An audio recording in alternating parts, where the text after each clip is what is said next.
Moi, je m'appelle Luc Decaster, je suis réalisateur de films documentaires. Je suis cinéaste depuis une vingtaine d'années maintenant. Voilà. Alors, comment je suis devenu réalisateur, c'est la deuxième question. Ben, j'ai fait beaucoup d'autres travaux avant, j'ai fait d'autres métiers. J'ai été dessinateur industriel, j'ai été chaudronnier, j'ai été professeur d'histoire et je suis devenu réalisateur dans la vie. Voilà. Bon, c'est la vie en fait qui m'a fait devenir réalisateur. Alors, pourquoi le doc? Pourquoi le doc? Le doc, c'est sans doute parce que c'est la vie qui m'a fait m'intéresser au documentaire. Et je pense que c'est aussi dans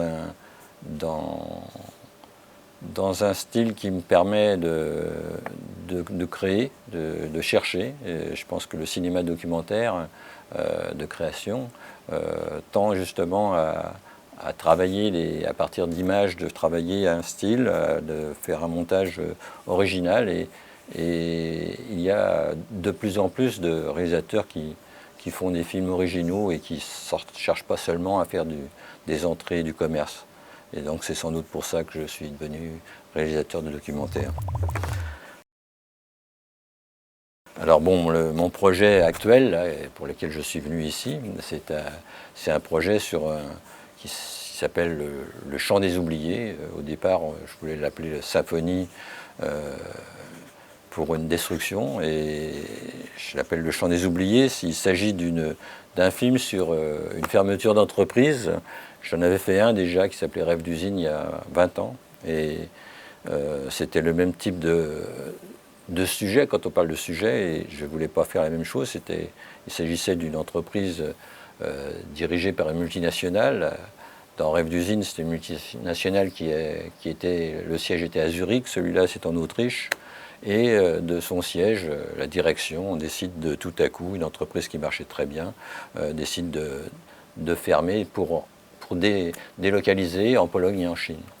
Donc ce film veut montrer ce que c'est que le travail de ces gens qui ont travaillé 20-40 ans, hein, pour la plupart issus de l'immigration, des premières immigrations, et qui ont travaillé dans des conditions particulièrement difficiles, et ce film le montre sans appuyer d'un commentaire, mais c'est le film lui-même, les images et les mots qui parlent, et aussi le travail. J'ai filmé beaucoup le travail. Donc c'est un style complètement différent de celui de Rêve d'usine, qui, sur un même sujet, on peut faire des choses très différentes.